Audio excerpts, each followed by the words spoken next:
We were sitting outside on the patio when a friend of mine said to me, "People think they need to go wide. They're wrong. It's going deep that matters. We celebrate depth. We want to be around deep people. They're the ones who change things. And so-called deep people are not deep because they're born that way. Deep people are deep because they find a world to call their own and lose themselves in it. Depth is creating your own kingdom and picking up the crown at your feet. And hearing that, sitting with that idea, it hurt. It hurt because I knew that I'd sacrificed depth in order to chase more. More of what doesn't matter. More of what isn't me. More of what might make other people happy. What does that create? Well, surprise, you now get to be mediocre at a ton of things you don't care about. Forget all that. Leave it. Leave it because the clock is ticking. Leave it because you can spend a lifetime chasing distant galaxies and orbiting around someone else's sun. Leave it because you can blink and realize you built your entire world in their image. But what if I were to remind you? You are made of dust from stars. That's right, the same chemical makeup that once lit up the night sky. My friend, the universe is already inside you. It's just that this one needs permission to expand. This one needs you to stop asking the world for directions and understand you are already home. The thing is, you know. You know what's required of you. Just like I knew looking at my friend as he uttered those words. Two things. One, stop playing other people's games. And two, go all in on your own. Find your arena and light up the stage. Imagine if you went deeper on that thing that set your soul ablaze. Imagine if you knocked on the door to your own personal infinity. What might live on the other side? Because it's easy to go wide, to dabble in many things or everything. But the courage, the courage to go all in on your thing. The courage to admit, yeah, that path over there works. But it doesn't work for me, and therefore, I guess, it doesn't work at all, does it? Your greatness is directly correlated to your willingness to buy in to you. To not float on the surface, but to submerge to its depths and explore that place so many aren't willing to go. That place you, just a few moments ago, weren't willing to go. But now is a new day. A new starting point. To go, not wide, but deep. Depth is the only thing that will simultaneously save your soul and allow you to gift it to the world. So down, down, down to the part of you waiting to re-emerge, to light up the night sky once again. Down, down, down to the place where your internal universe connects with the external. Down, down, down. I'll meet you there.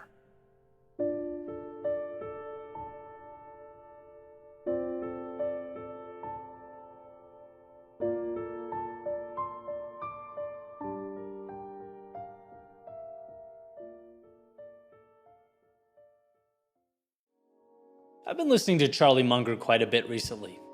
Kind of, going back down memory lane, listening to some old lectures, some old videos. The guy was brilliant, had a ton of quotes. And one of my favorite, I'm paraphrasing here, but the idea is that we shouldn't dwell so much on our, we'll call them faults or weaknesses, but rather we should be diving fully into our strengths. And this is one of those things that on the surface probably makes sense right away, but the reality is we don't always do it. We spend so much time stuck on the things we aren't good at or that we're not drawn to, that we forget to nurture the things that separate us and make us unique. I like to joke around about Microsoft Excel. Right? Microsoft Excel used to haunt me. I hated it. I hated opening it. I hated the formulas. To me, the seventh layer of hell is someone with a sweater vest on asking me to find trends in an Excel spreadsheet. Right? And so going from school to a job as an analyst, obviously, the circumstances didn't care whether I liked it or not. That was the vehicle through which we had to arrive at a lot of important outcomes. So the deal was figure it out, and I did. And I got better. But the same way a blind person on a park bench would get better at identifying people walking by. They're just operating with less than ideal tools. Right? And that was one of many indicators. It was bro, you are in the wrong spot. Not spot in the building, but spot in life. And as I continued the process of navigating towards my strengths, I saw more and more the value of exactly what Charlie Munger was referring to. The further I stepped outside my zone of genius, the less likely I was to have a positive impact in my own life and the lives of those around me.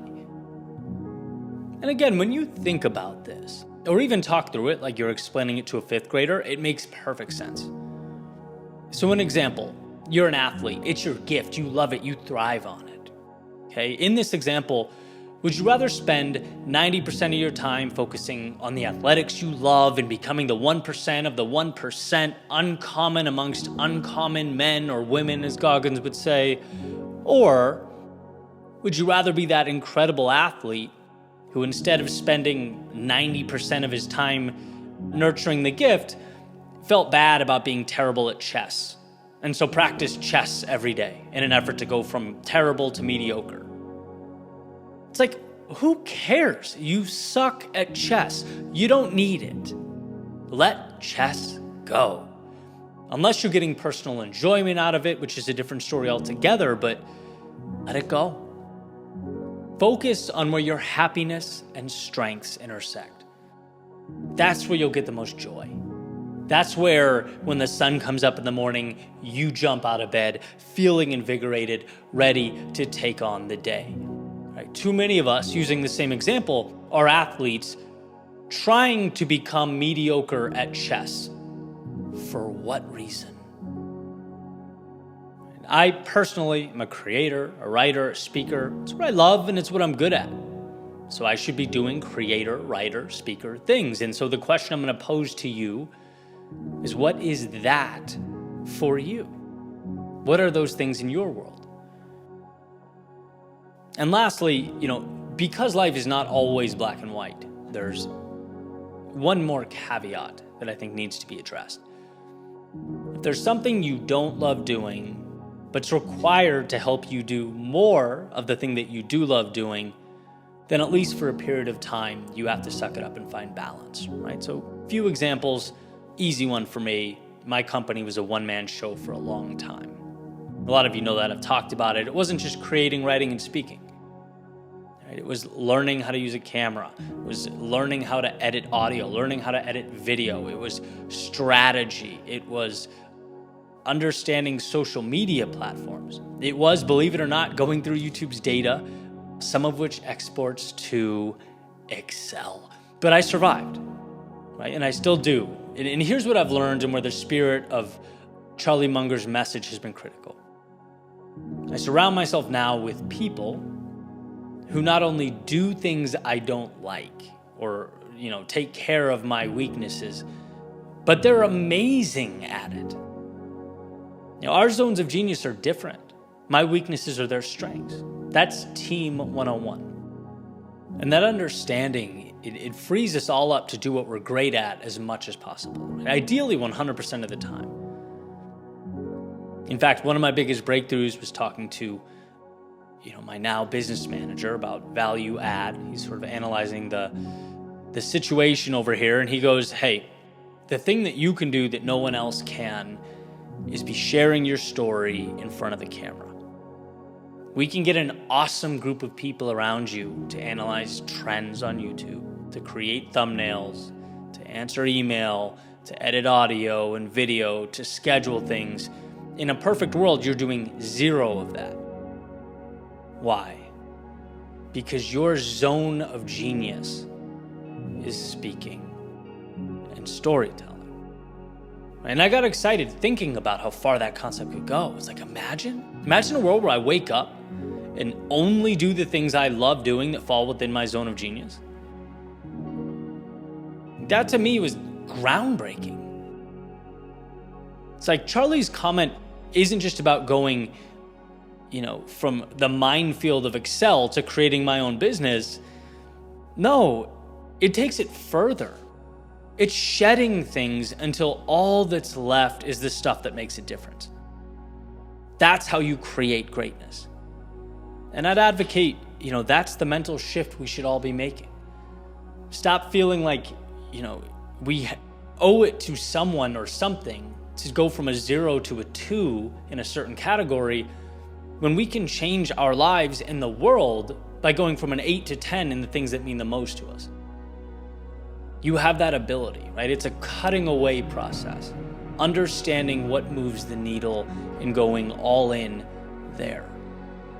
So if you're looking around and realizing, hey, I'm fighting every day to go from bad to proficient, particularly in an area I don't care about, then odds are you're in the wrong arena.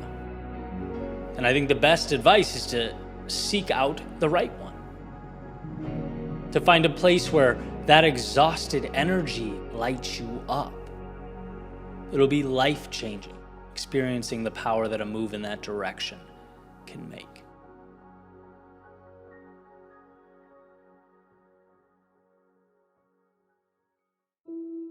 It always gets worse first. I was recently at a mastermind where someone made this point, and as hard as I tried, I couldn't really poke holes in it.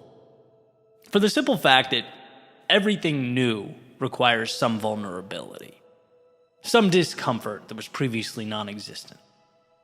Or in other words, you have to endure turbulence prior to calm.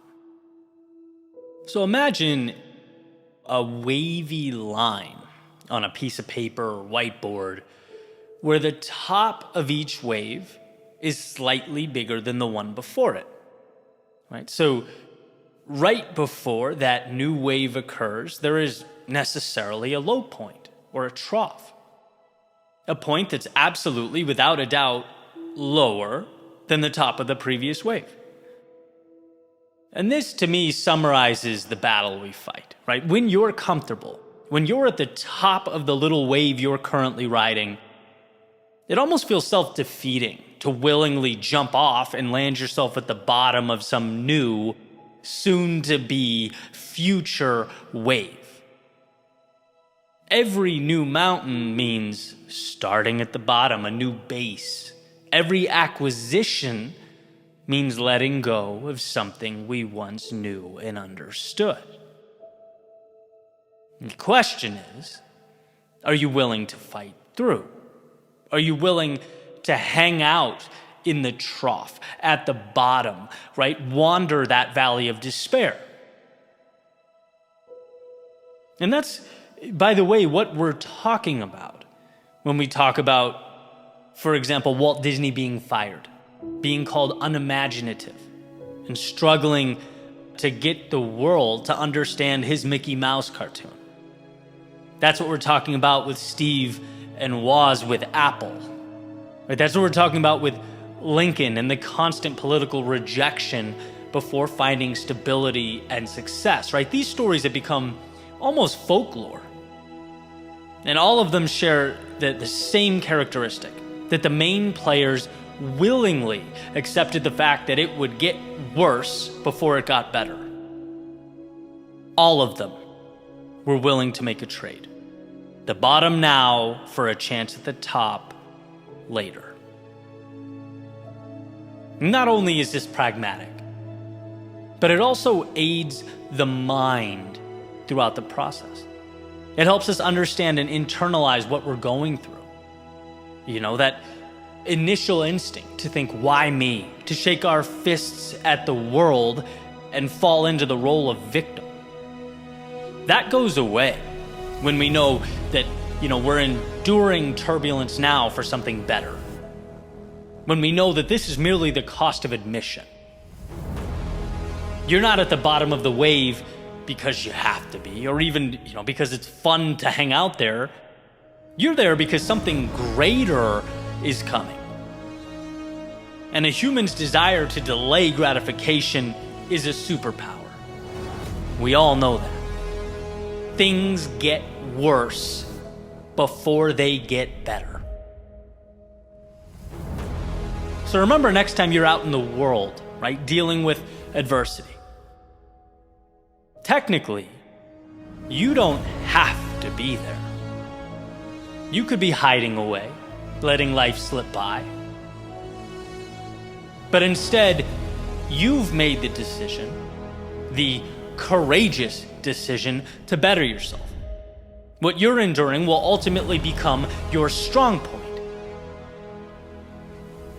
And so don't villainize or demonize that. Cherish it. Hold on to that. Because we need to get beyond the notion that discomfort is weakness. Discomfort is a decision. A bold decision that you should be proud of. Again, you could live your entire life running from the painful things, hiding from the discomfort of growth. But then you'd also be forfeiting that next wave. You'd be so hell-bent on escaping the notion that it always gets worse first, that instead you never let your life get better to begin with. There is no bottom or trough on earth more detrimental to the human soul than stagnation.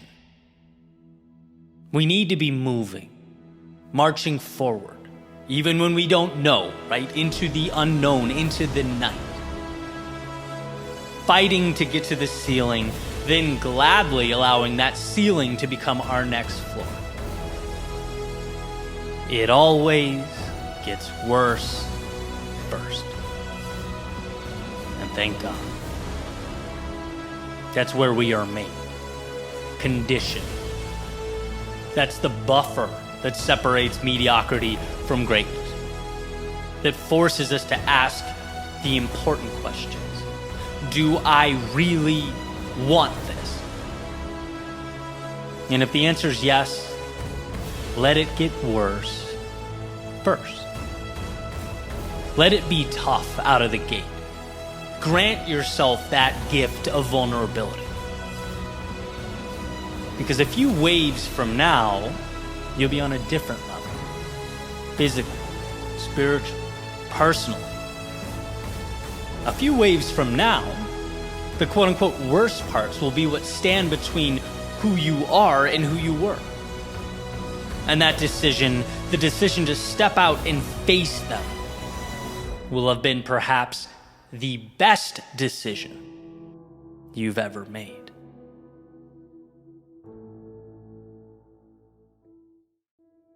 Sometimes we convince ourselves that right now isn't quite right. It's not the wrong time necessarily, but soon. We'll have that thing that will make the perfect launch point soon. So we'll wait. Right? You hear it a lot with hopeful creators, right? As soon as I get the camera, I'm going to start the podcast. As soon as I feel inspired, I'll start writing. Or how about this one we can all relate to in some way? As soon as it's January 1, I'll start taking care of myself and my health. And I'm not talking about this because I read about it. I'm talking about it because I live it. It's an adversary I'm always up against. The allure of waiting for that perfect moment. But here's the deal. When you start now, the imperfections become part of the value. People see imperfections and become inspired by them. He started getting in shape in his garage with 2 dumbbells. Look at that. She started writing her novel in a notebook, waiting to pick her kids up from school. Right? Going now not only destroys that enemy that is procrastination, it also gives you something of value in return. It lets the very fact that you found a way become a narrative in your story. It allows your imperfections to become your greatness. I recently relocated my studio to Scottsdale, a move that, according to the moving company, would take 7 to 10 days. 24 days later, I realized that there are places in life where you can attempt to cut costs. Moving companies should never be one of those things. I found myself with the recording equipment in my camera bag that I travel with and some empty boxes. Right, I'm waiting for my stuff to show up 1 week, 2 weeks, 3 weeks. Soon it'll arrive. And I'll be able to record then. Because right now there's no lighting. Right now I don't have my tripod. I don't have anything to, put behind me in the set. It's like, wait. Or how about this? You take the empty shelves and you make them intentional. You lean boxes against the wall. You have a life transition set, right? And not only can you make that work, not only will it look sufficient, but it's like you have a story now. We like to hear about the times others made something out of an apparent nothing. It's relatable. And that's actually where the fun stuff is in any conversation. I'm recording this in a hotel room, doing what I can with what I have. And so when you find yourself feeling not quite ready and the temptation is to wait, rather than hold out hope for a fake perfection that never comes, why not unpack the beauty contained in the present moment? Or put a much more practical way, the opportunity contained in the present moment. Why not begin with less and tap into something that no other time in your life will have but now? Start your podcast using your phone. Mediocre visuals and echoey audio. Let this be the beginning that you look back on and smile. Remember how fun those episodes were? That mediocre at best equipment and stories about where we were in life. Start working out now. Can't get to the gym? Do it in your garage, in your living room. Then you can point, to where it would have been easy not to, but you built your physical foundation on the 3rd floor of an apartment building in New York. People ask you, what it took to get into the shape you're in now. Weights and a floor. Just start. I find repeatedly that it's not about perfect. It's about who we become in making progress with far less than the perfect we'd hoped for. That's what makes you realize, how much of what we tell ourselves is just rationalization. We're scared to not look good. That's all. We're scared of new things, worried about beginning. And so we convince ourselves that the camera angle will make all the difference. The expensive lens will be the differentiator. Again, I've lived this. Right? And then you get it, and it's like, in truth, the new camera just sits there. You're still the person in front of it. And what you say in front of your phone versus a $2,000 Sony is still entirely dependent on you. Surprise. Like, the Sony doesn't have much say. And so I call you to think less about the set and more about what's going on within it. The amount you can do with what you have now will astound you. How little we need is truly magical. And these last 3 weeks have emphasized that for me. 2 pairs of shoes, 2 pairs of jeans, some t-shirts, and a camera. I didn't miss much. Because my ability to think and share ideas didn't get packed away and put in the truck with everything else. That stayed with me. And we all have some version of that in our own lives. That's what matters. You are LeBron at something. So cherish that. Bring that to the world, regardless of the circumstances. You can put LeBron on a broken down court with no nets, he'd still be pretty good. Right? The environment becomes something different, something enjoyable because of its novelty. Too often we miss the value, because of the details. So, I'll end with this. Don't seek perfection. Seek to start now with what you have so that you can give more of yourself to the world. You can give more of yourself when you're unsure.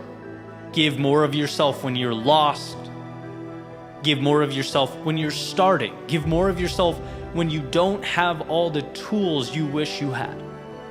Give more of yourself at the beginning. Give more at the middle and at the end. Anything that suggests you need some miracle in the mail before you can begin or tap into what matters is fear. It's nothing more and nothing less. So start. Start for the world and for the story you'll be able to share by simply initiating the climb.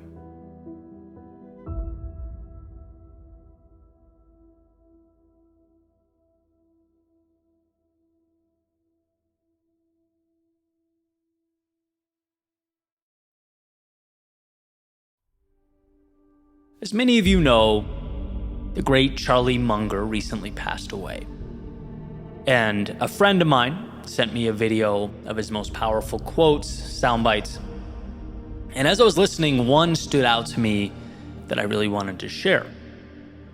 Charlie Munger said that the acquisition of knowledge is a moral duty. Basically, it's our responsibility to capitalize on the opportunity presented to each and every one of us. We owe that to ourselves, and we owe that to the world. And it just so happened that this particular message was said during a commencement address, talking to an audience of students who weren't ending, but rather were beginning the greatest undertaking of their lives. They'd be released beyond the confines of the campus to go navigate the world. I remember being in that position, right? Asking myself the question, well, what do I do now? Felt like the weight of the world was on my shoulders. And actually, beyond that point, I've found myself at that crossroads many a times. But being that there are really no right answers in life, I find Charlie Munger's advice here even more meaningful. Because it's not about what you're supposed to do. At least not when we zoom out. It's about a willingness to step forward and continuously pursue knowledge. Your personal evolution. It's to try things you've never tried so that you can learn from them. It's going where you've never gone so that you can stretch beyond the boundaries you previously existed in. You owe it to yourself and the world to find what you love and shake that tree until all its fruit is gone. And that's an adventure, not a right or wrong question. Life is not a checklist. It is one great journey.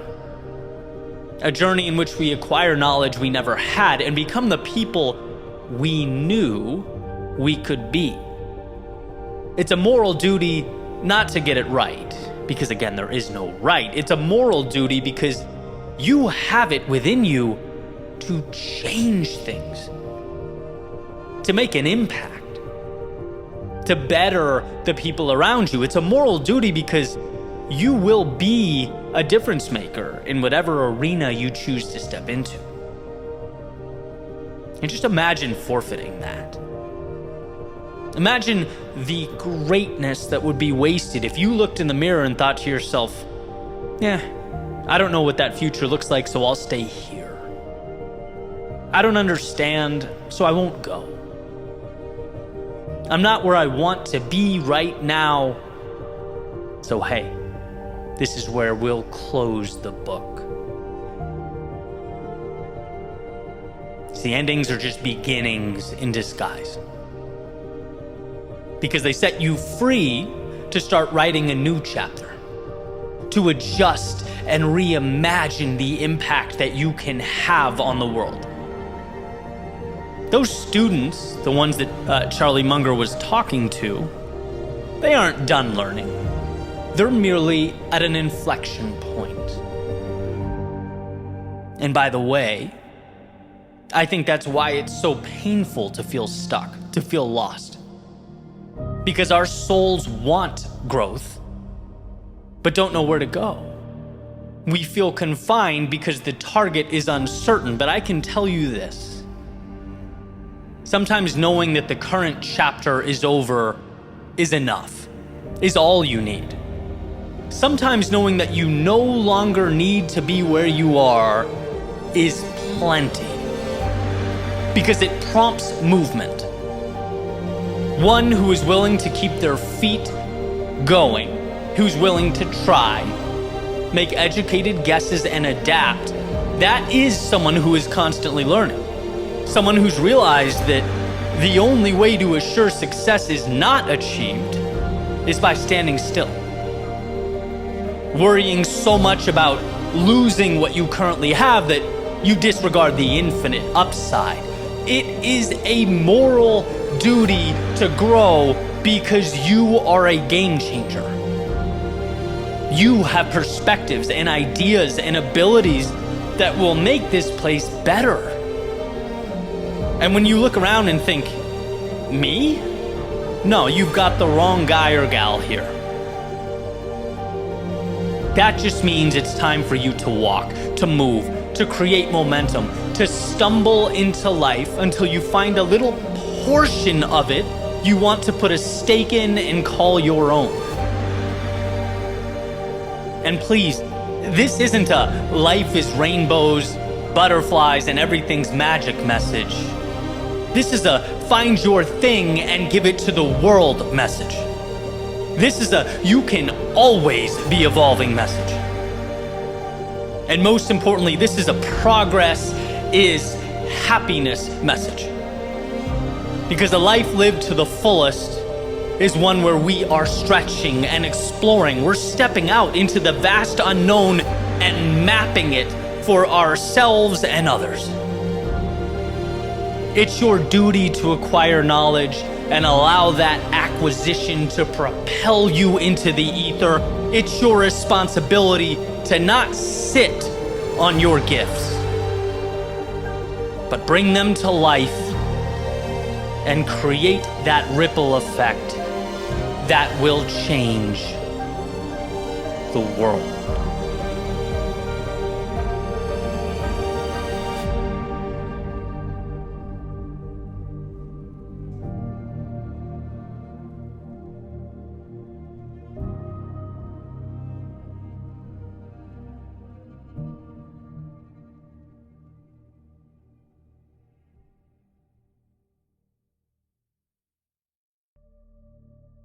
Reality is a mirror, reflecting back at you not the world as it is, but the world as you are.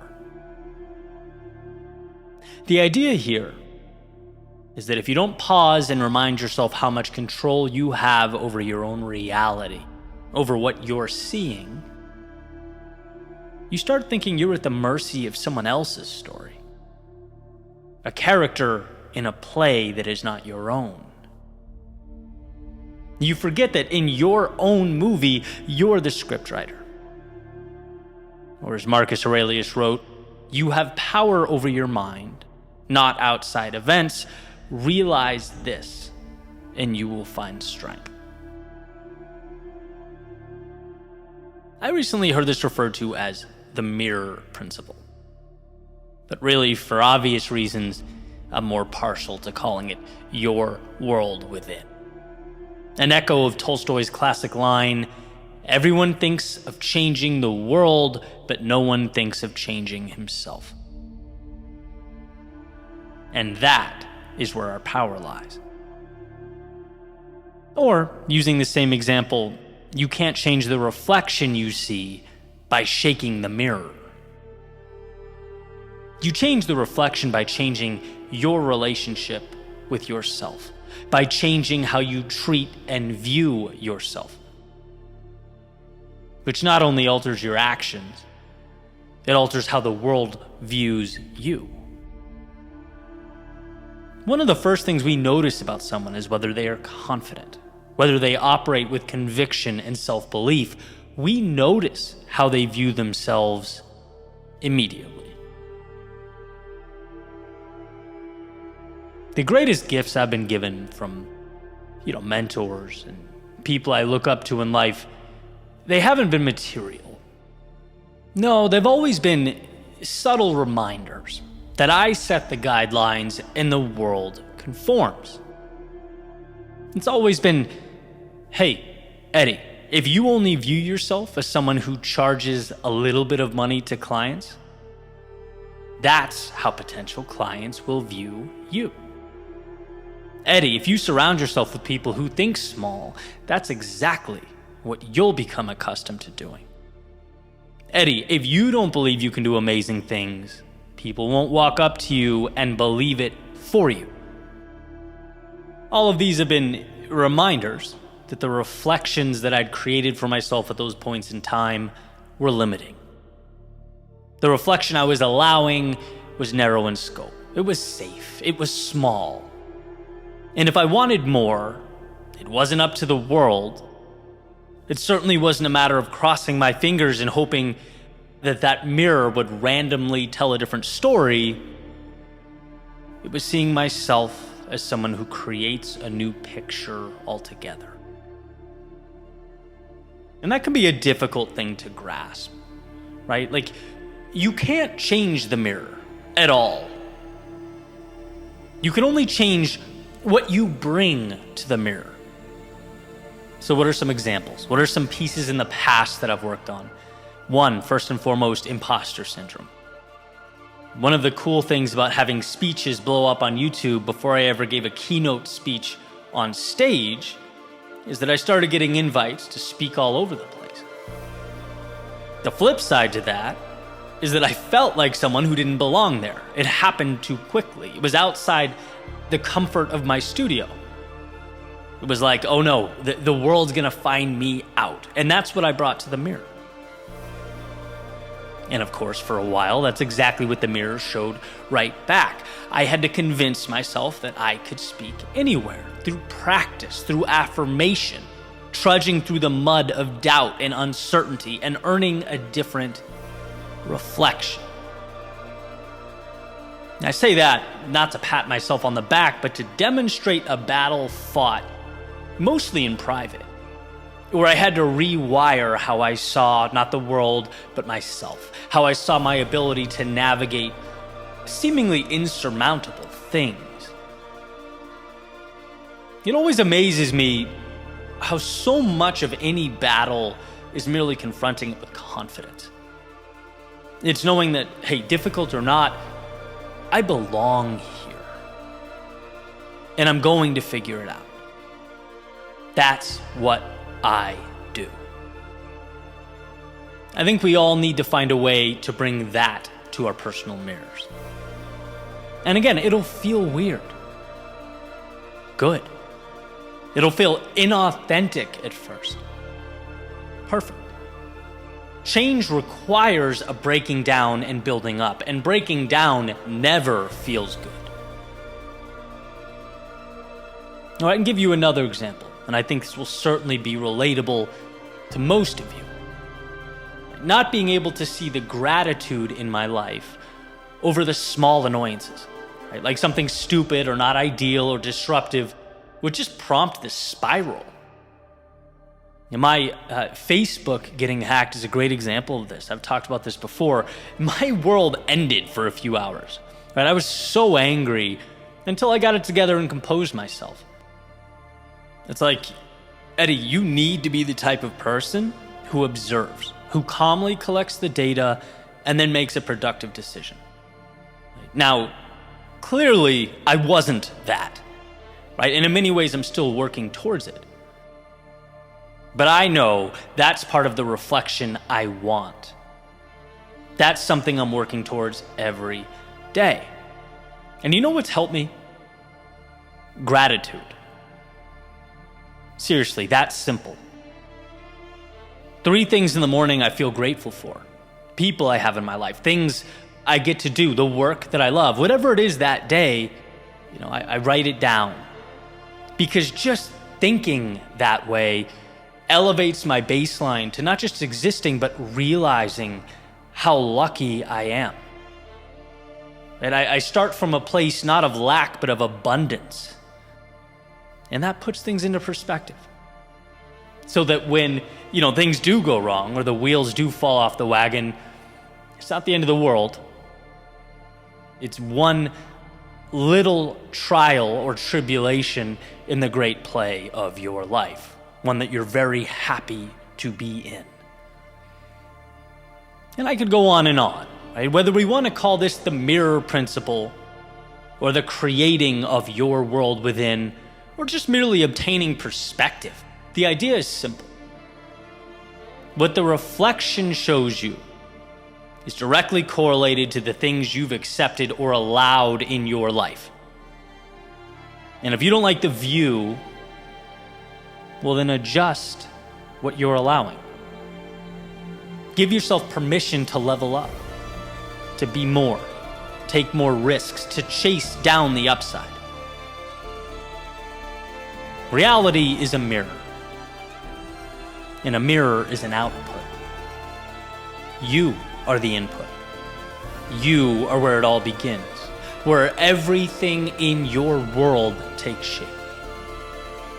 So give yourself permission to fight for a reflection that you're proud of.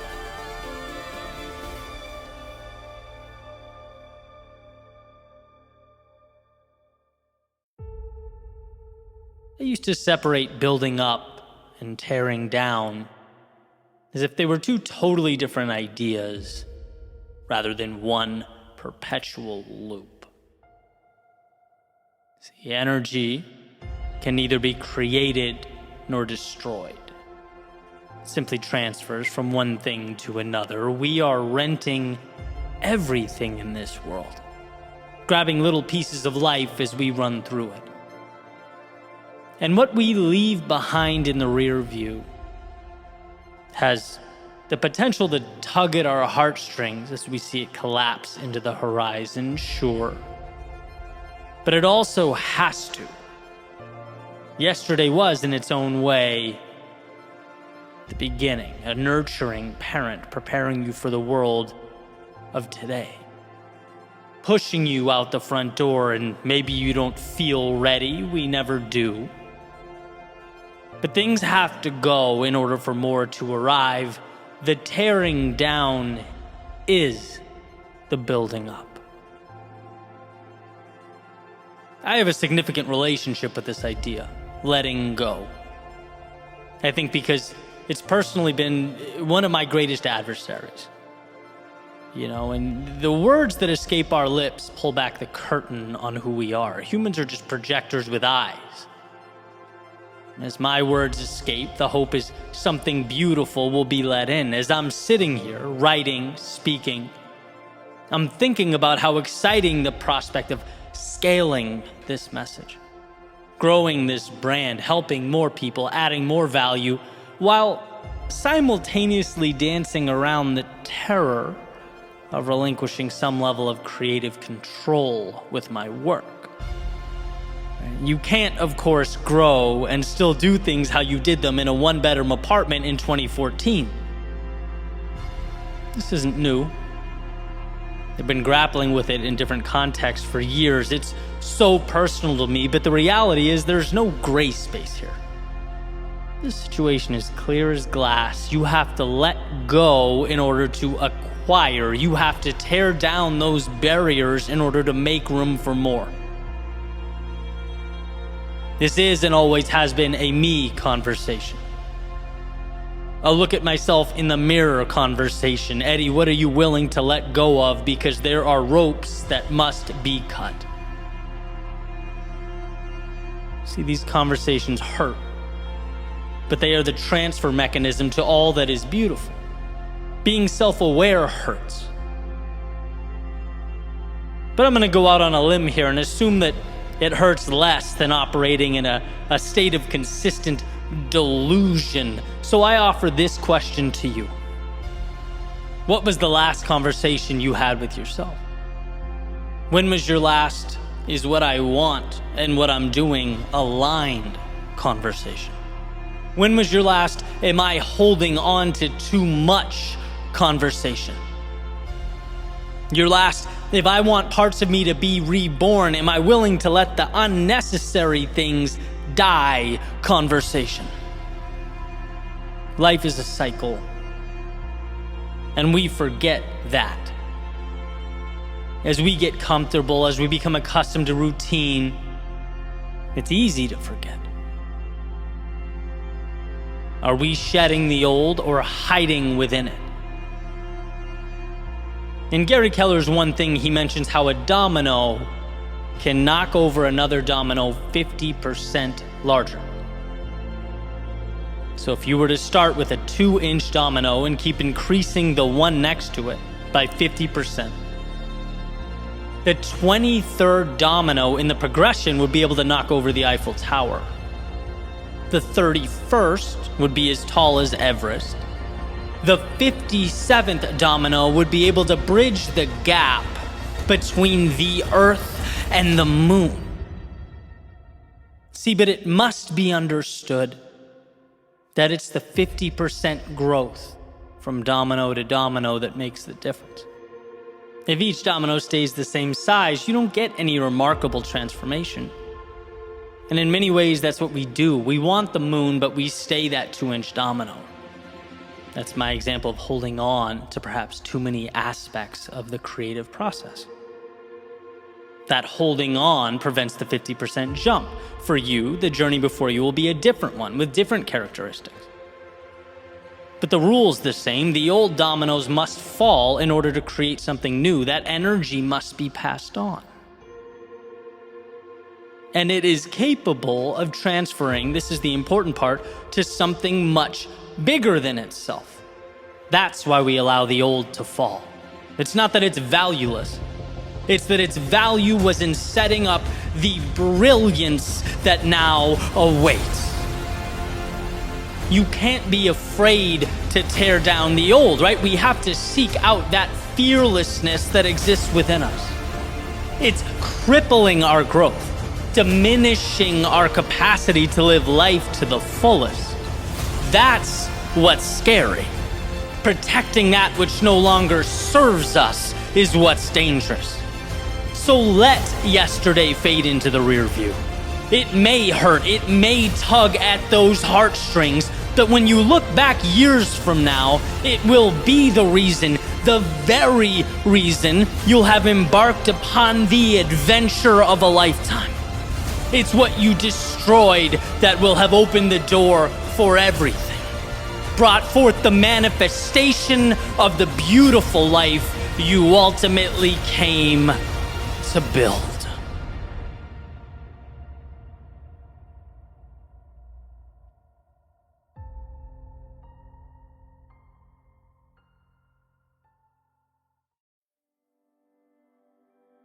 I recently heard someone say, it's not about doing your best, it's about doing what's required.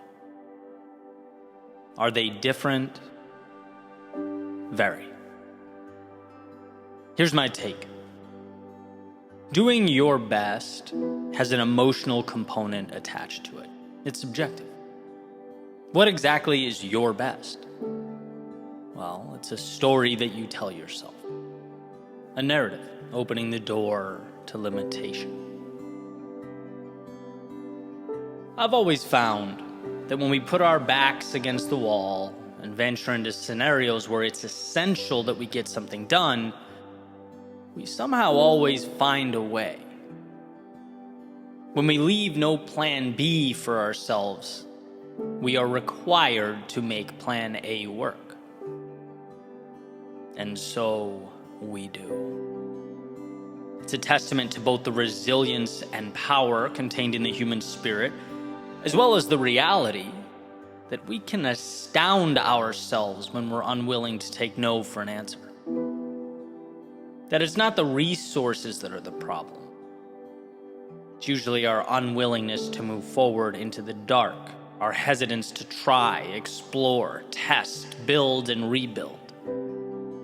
Actions that are surprisingly unrelated to one's best and have everything to do with accepting nothing less than an identified outcome. One of the reasons I fell in love with the sport of running is because it reinforced this notion in my life. It became the template with which I could repeatedly amaze myself. I talk a lot about earning confidence, and oh, how I earned it. Step by step, mile by mile, day by day, in the sun, in the rain, in the desert, in the woods, through city streets, all over the country and the world, I came to understand the relationship between the turbulence of now and the satisfaction of later.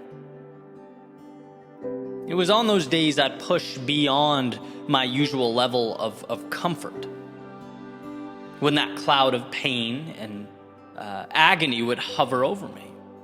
I couldn't even really point to where my body hurt. It just all seemed to come together into this one giant hell, and to learn that I could not only endure that, but grow in those moments.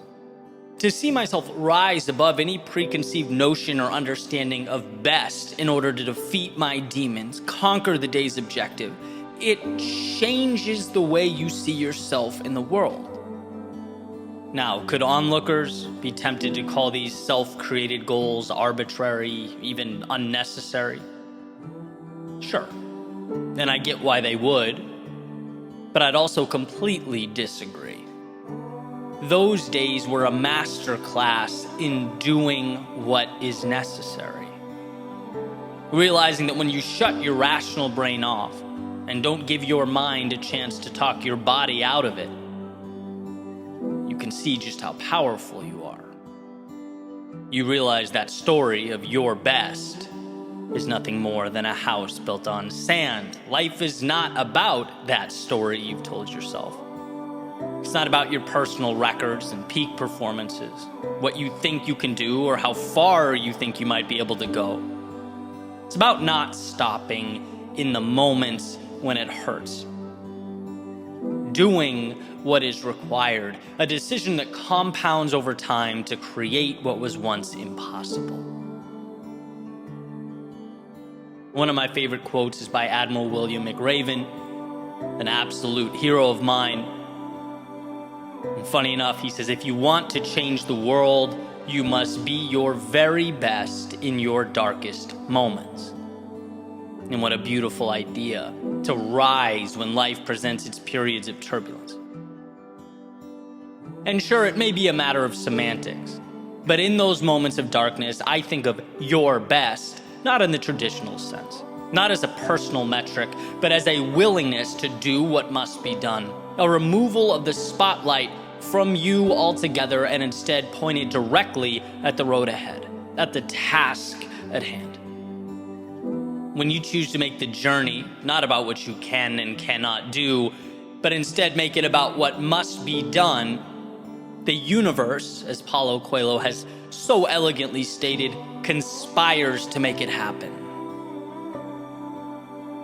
I think back to my journey, and at so many periods my best wasn't good enough.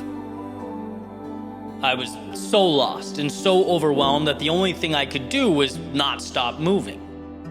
That was my superpower. Simply trudge through the fear of things falling apart, the nagging pride and hurting ego. And what I learned was that life is no different than all those miles I'd put in running. How I felt, or what my previous capabilities were, what I deemed my best to be, it was all noise, it was all irrelevant. What was required was that I move forward through the chaos and to something better, and so I did. And in your world, so can you. The stories we tell ourselves are so powerful, and in many ways valuable in our journey through life. But there's one narrative that eliminates the necessity of so many others. You can get to the top of whatever mountain you are seeking to climb so long as you do not stop. So long as you let go of the limitations tied to your quote-unquote best and instead do what is required to get there.